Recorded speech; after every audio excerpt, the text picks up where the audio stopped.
La suivi de l'Afrique centrale, bref de l'Afrique noire en général, se joue en République centrafricaine. Il se passe beaucoup de choses en Centrafrique. Il marque des bons points contre le franc CFA. Après l'adoption du Bitcoin et de l'Ethereum comme seconde monnaie nationale, après le lancement de son projet personnellement par le chef de l'État de sa crypto-monnaie qui est le Sangocoin, depuis jeudi, ça se vend. Depuis jeudi, on peut acheter des Sangocoins. Cette crypto-monnaie lancée officiellement par le chef d'État en République centrafricaine. Ça, c'est à féliciter. C'est du nouveau. Pour les adeptes du franc CFA, ça, ce sont des très bons points. Et pour les gens qui font le business du CFA, ils ne peuvent pas accepter cela. La BEAC qui s'oppose farouchement contre ce projet. Le ministre des Finances centrafricain qui a été invité à Yaoundé pour des explications. La Banque mondiale qui fait un tour en République centrafricaine pour menacer le FMI qui ne veut rien entendre.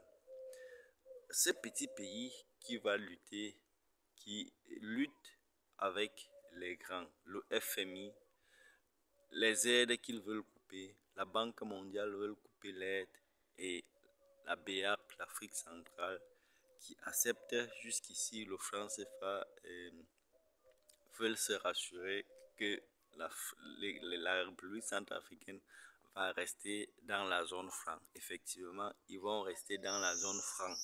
Mais avec le Sangocoin, tu peux faire du business en Afrique centrale, en République centrafricaine, sans toucher au CFA.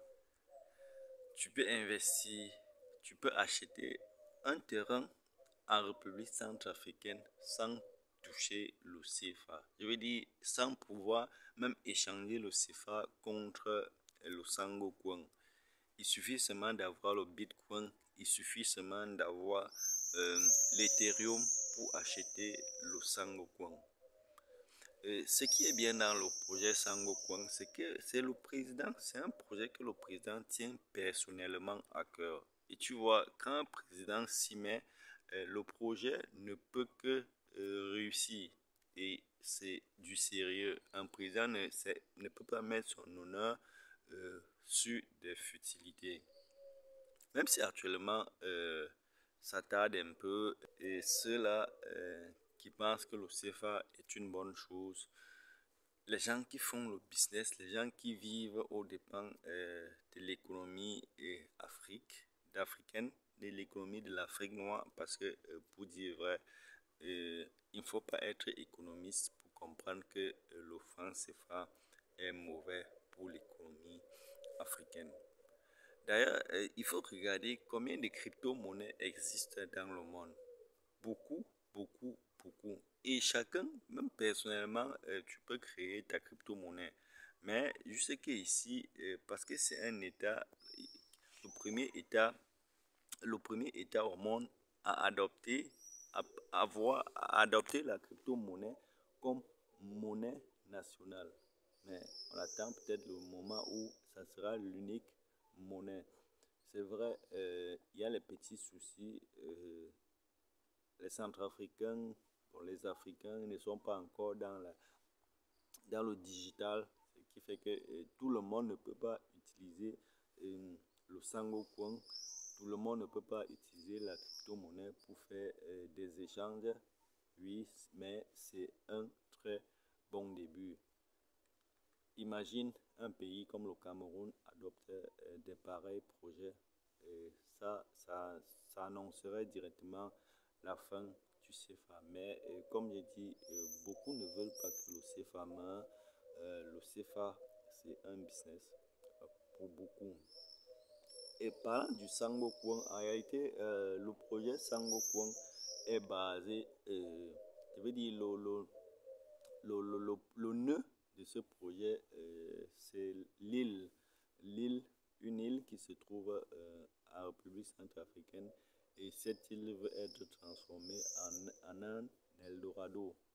Et vu que la République centrafricaine a vraiment encore des matières premières, le sous-sol encore très riche, et c'est avec ces sous-sols très riches que tu as comme garantie. Oui, combien de paix, combien de crypto-monnaies ont des garanties? Parce que généralement, quand on fonctionne avec la crypto-monnaie, on la crée juste simplement. Or, avec le Sangocoin, tu as comme garantie, tes investissements sont garantis par le sous-sol, par le diamant, par l'or, par le cobalt, bref, par toutes ces matières premières qui se retrouvent dans le sous-sol centrafricain qui est très riche. Mais le deuxième point ici, c'est que c'est le président personnellement qui a lancé le projet Sangocoin. Mais les détracteurs, ils sont nombreux. Des menaces de la Banque mondiale qui veut couper les aides, mais en réalité, quelle aide? Il n'y a pas d'aide. Macron, le président français qui est annoncé au Cameroun, c'est pas un hasard, tout ça, c'est pour donner des directives à suivre. Ils ne sont pas du tout contents parce que normalement, quand on dit FMI, c'est la France et l'Allemagne. Et la Banque mondiale, ce sont les États-Unis. Il suffit seulement d'aller lire l'histoire de la FMI, pourquoi la FMI a été créée, et c'était pour défier la Banque mondiale. Parce qu'après que les États-Unis, bon, une petite parenthèse, c'est quand les États-Unis créent la Banque mondiale, en fait, la Banque mondiale découle d'une banque aux États-Unis.